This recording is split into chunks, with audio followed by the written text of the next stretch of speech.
नमस्कार, मी श्वेता अंकले. तरुण भारतच्या न्यूज बुलेटिन मध्ये आपल्या सर्वांचे स्वागत. आता पाहूया ठळक घडामोडी. बेळगाव येथील तन्वी हेमंत पाटीलने द्वितीय पीयूसी कॉमर्स शाखेमध्ये कर्नाटकामध्ये तिसरे स्थान मिळवले आहे. कर्नाटक लॉ सोसायटीच्या गोगटे कॉलेजमध्ये शिकणाऱ्या तन्वीने 600 पैकी 597 गुण प्राप्त केले. इंग्रजी, हिंदी, अर्थशास्त्र, लेखाशास्त्र, व्यवसाय अभ्यास आणि सांख्यिकीमध्ये तिने 100 गुण मिळवले. तिच्या यशामुळे बेळगाव शहराचा सन्मान वाढला असून तिचे कुटुंबीय आणि कॉलेजमध्ये आनंदाचे वातावरण पसरले आहे. कर्नाटक पदवीपूर्व परीक्षा आणि मूल्यांकन मंडळाने मंगळवारी दुपारी 12:40 चालू शैक्षणिक वर्षाच्या पीयूसी द्वितीय म्हणजेच 12वी परीक्षेचा निकाल जाहीर केला. यावेळी अपेक्षेप्रमाणे उडुपीने पहिले स्थान म्हणजेच 93.90% पटकावले, तर यादगिरीने 48.45% शेवटचे स्थान राहिले. दक्षिण कन्नडमध्ये 93.57% दुसरे स्थान पटकावले. बेळगाव जिल्ह्याची 65% 26व्या क्रमांकावर घसरण झाली आहे.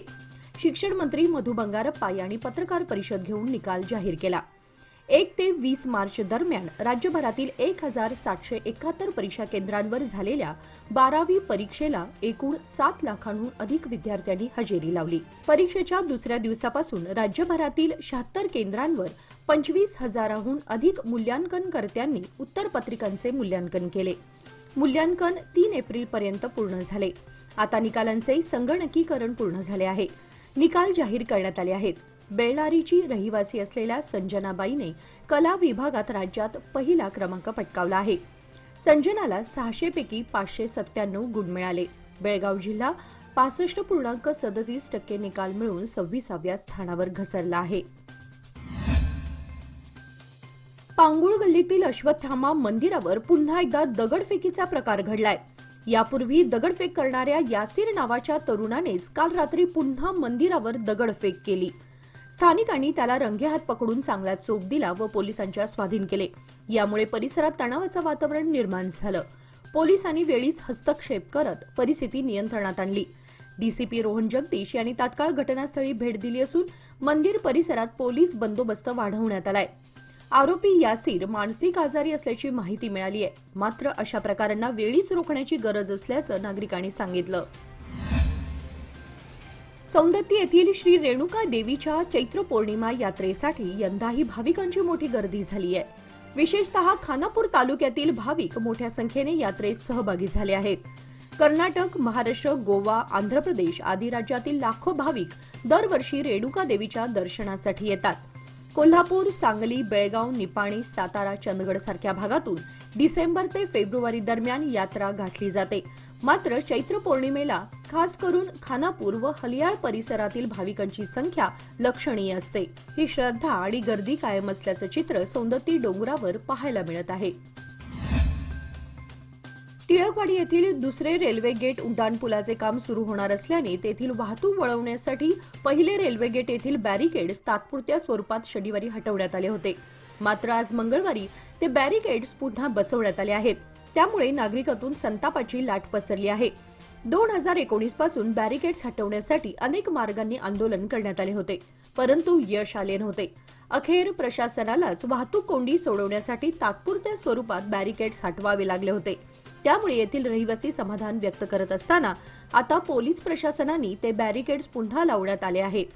उड्डाणपुलाचे काम सुरू झाल्यास दुसरे रेल्वे गेट मार्गे सध्या सुरू असलेली वाहतूक ठप्प होणार असल्यानं ही वाहतूक तिसरा रेल्वे गेट मार्गे वळवण्याचा प्रयत्न केला जाणार का, असा प्रश्न उपस्थित केला जातोय. मुस्लिमांसाठी लागू केलेले 4% आरक्षण तसेच मिश्र व सच्चर आयोगाचे अहवाल रद्द करावे या मागणीसाठी विश्व हिंदू परिषदेतर्फे आज मंगळवारी जिल्हाधिकारी कार्यालयासमोर धरणे आंदोलन करण्यात आले. बजरंग दलाचे संयोजक संतोष मादरीगोर, आनंद कार्लिंगण्णवर, प्रमोद कुमार आदी यावेळी उपस्थित होते. विश्व हिंदू परिषदेने प्रसिद्धीस दिलेल्या निवेदनात म्हटले आहे की कर्नाटक सरकारने घेतलेला आरक्षण निर्णय धर्मावर आधारित राखीव जागा देणे हा राज्यघटनेचा अपमान आहे. देशात कोट्यावधी बांगलादेशी घुसखोर आहेत. या घुसखोरांना हकलण्याऐवजी पुन्हा धर्मावर आधारित आरक्षण काँग्रेस देत आहे. शेड्यूल कास्ट, शेड्यूल ट्राइब्स व ओबीसी समाजावरील अन्याय सहन केला जाणार नाही. कर्नाटक राज्य सरकारने मुस्लिम आरक्षण अहवाल रद्द करावेत, अन्यथा तीव्र आंदोलन छेडण्यात येईल असे निवेदनात नमूद करण्यात आले आहे. नवे पाऊल नवा संकल्प लोकमान्य सोसायटी सादर करत आहे लोकमान्य शुभारंभ ठेव योजना, जी देते तुमच्या ठेवीवर आकर्षक व्याज. ज्येष्ठ नागरिकांसाठी 0.5% अधिक व्याज. अधिक माहितीसाठी कॉल करा 1800-212-4050. लोकमान्य, जिथे पैसा वाढतो आणि नातं वृद्धिंगत होतं. शहरातील शिवबसवनगर येथे गळफास लावून विद्यार्थ्याने आत्महत्या केल्याची घटना घडली आहे. प्रज्वल अण्णासाहेब कुप्पानट्टी वय 20 असं आत्महत्या केलेल्या विद्यार्थ्याचं नाव असून तो अभियांत्रिकीचं शिक्षण घेत होता. प्रज्वल हा मूळचा बुवाची सौंदत्ती तालुका रायबाग येथील असून सध्या शिवबसवनगर बेळगाव येथे हॉस्टेलमध्ये राहून तो अभियांत्रिकीचे शिक्षण घेत होता. येथील एका नामांकित महाविद्यालयात अभियांत्रिकीच्या दुसऱ्या वर्षात शिकणारा प्रज्वल काल सोमवारी नेहमीप्रमाणे कॉलेजला गेला होता. तिकडून आल्यानंतर रात्रीच्या वेळी त्याने राहत्या खोलीमध्ये स्वतःला गळफास लावून घेऊन आत्महत्या केली. माळमारुती पोलिसांनी घटनेची नोंद केली आहे. जागतिक आरोग्य दिनानिमित्त बीम्स महाविद्यालयाच्या विद्यार्थ्यांनी जिल्हा रुग्णालय परिसरात पथनाट्य सादर करून आरोग्य संदर्भात जनजागृती केली. गर्भवती महिलांसाठी योग्य आहार, पोलिओ लसीकरण, मोबाईलच्या वापराचे दुष्परिणाम आणि शारीरिक व्यायामाचे महत्त्व विद्यार्थ्यांनी प्रेक्षकांना प्रत्यक्षात दाखवले. यावेळी महाविद्यालयाचे प्रमुख अरुण सर आणि इतर विद्यार्थी उपस्थित होते. भाग्यनगर 7वा क्रॉस येथील भंगीबोळात साचलेल्या कचऱ्यामुळे नागरिक हैराण झाले होते. तरुण भारतमध्ये बातमी प्रसिद्ध होताच प्रशासनाने तत्काळ कारवाई करत स्वच्छतेचे काम हाती घेतले. परिसरातील दुर्गंधी, उंदीर व सापांचा त्रास कमी झाल्यानं नागरिकांनी समाधान व्यक्त केलं. नार्वेकर गल्ली बेळगाव येथील ज्योतिर्लिंग देवस्थानातील ज्योतिबा देवाची पालखी व भाविकांची पायी वारी आज पंचगंगा नदीवर पोहोचली. शेकडो वर्षांच्या परंपरेनुसार पंचगंगा नदीला विधिवत पूजा करून नैवेद्य अर्पण करण्यात आला. आरतीनंतर नदीच्या तीर्थाने देवासाठी सामग्री पवित्र करण्यात आली. यानंतर पालखी भाविकांसह पुढे डोंगराकडे प्रस्थान करत आहे. भाविकांचा ज्योतिबाच्या नावानं सांग भलचा जयघोष सारा परिसर भक्तिमय करत आहे. बेळगाव विमानतळावर नवीन टर्मिनल इमारत उभारण्यात येणार आहे. या इमारतीसाठी आवश्यक वीज पुरवठा सुनिश्चित करण्यासाठी विमानतळ प्राधिकरण आणि कर्नाटक राज्य वीज प्राधिकरण यांच्यात वरिष्ठ अधिकाऱ्यांची बैठक पार पडली. आगामी काळामध्ये विमानतळावर सुविधांचा विस्तार होणार असल्यानं ही इमारत महत्त्वाची ठरणार आहे. भगवान महावीर जन्म कल्याणक महोत्सवाच्या निमित्ताने शहरात जैन समुदायातर्फे भगवान महावीरांचा संदेश देणारी अहिंसा दुचाकी फेरी काढण्यात आली. यावेळी फेरीमध्ये सहभागी झालेल्या समाज बांधवांतर्फे हेल्मेट परिधान करा, जीव वाचवा, रक्तदान करा, जीव वाचवा, पाणी वाचवा, पर्यावरणाचे रक्षण करा आदी घोषणा देण्यात येत होत्या. येथील सीपीएड मैदानापासून फेरीची सुरुवात करण्यात आली. प्रारंभी माजी आमदार संजय पाटील, पोलीस उपायुक्त रोहन जगदीश, ॲडव्होकेट रविराज पाटील, राजेंद्र जैन आदींकडून दुचाकी फेरीला हिरवा झेंडा दाखवण्यात आला. यानंतर दुचाकी फेरी Sadashivnagar, Jain Mandir, doctor Babasaheb Ambedkar road, Channamma circle, college road, Kirloskar road, Maruti Galli, Kulkarni गल्ली, अनंतशेन गल्ली, हिंदवाडीतील महावीर भवन येथे सांगता करण्यात आली. लोकमान्यच्या मुदत ठेव योजना म्हणजेच सुयोग्य कालावधी सर्वोत्तम व्याजदर. आता तुमच्या गुंतवणुकीवर मिळवा 10.60% परतावा.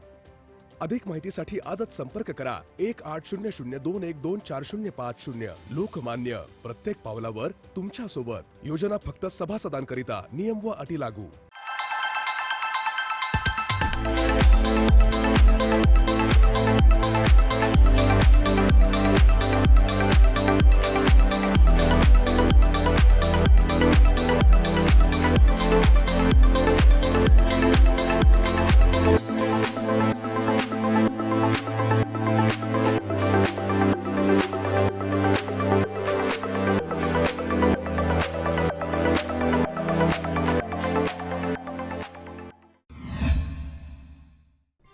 हिंडलगा लक्ष्मीनगर येथील समर्थ सोसायटीमध्ये समर्थ महिला मंडळातर्फे चैत्र गौरी हळदी कुंकू समारंभ मोठ्या उत्साहात आयोजित करण्यात आला होता. या कार्यक्रमाची सुरुवात मंडळाच्या नूतन कार्यकारिणीच्या स्वागत समारंभ आणि पूर्व कार्यकारिणीच्या निरोप समारंभाने झाली. समर्थ महिला मंडळाच्या सर्व सदस्यांनी उत्साहाने भाग घेत कार्यक्रम यशस्वी केला. आरोग्यास हानिकारक व विनापरवाना मावा तयार करून विक्री करीत असल्याचा सुगावा सीईएन पोलिसांना लागताच धाड टाकून दोघांना अटक करण्यात आली. त्यांच्याकडून 85,000 रुपयाचा मुद्देमाल जप्त करण्याची कारवाई बागलकोट पोलिसांनी जमखंडी तालुक्यातील तोदलबागी येथे केली. जमखंडी तालुक्यातील तोदलबागी येथे तंबाखू, सुपारी, चुना यांचे मिश्रण असलेला मावा तयार करून विक्री करण्यात येत होता. हा मावा आरोग्यास हानिकारक असून याच्या व्यसनी अनेक युवक गुरफटत आहेत. याची माहिती सीएन पोलिसांना मिळताच त्यांनी धाड टाकून कारवाई केली. यात 170 मावा पाकिटे, 5 किलो सुटा मावा, 13 किलो तंबाखू, 6 किलो चुना, 156 किलो सुपारी, 1 किलो प्लास्टिक पिशव्या, 2 मिक्सिंग मशीन असा एकूण 85,070 रुपयांचा मुद्देमाल जप्त करून या प्रकरणी विनोद शिवानंद दोडमणी वय 22, साबू रायबा उर्फ रामाप्पा हरिजन वय 55 यांना अटक करण्यात आली. कागवाड व अथणी मतदारसंघातील काही भाग हा दुष्काळी पट्ट्यामध्ये येतो. प्रतिवर्षी उन्हाळी हंगामात या भागाला पिण्याच्या पाण्याची तसेच शेती पाण्याची तीव्र टंचाई भासते. या भागाला ऐनापूर कालव्यातून मिळणारे पाणी वरदान ठरले आहे. असे असतानाच यंदा पाणी न सोडण्यात आल्यानं मंगसुळी परिसरातील ऐनापूर कालवा कोरडा पडलाय. परिणामी शेती पिके धोक्यात आली आहेत. यंदा ऐनापूर कालव्यातून पाणी सोडण्यास प्रशासनाने विलंब केला आहे.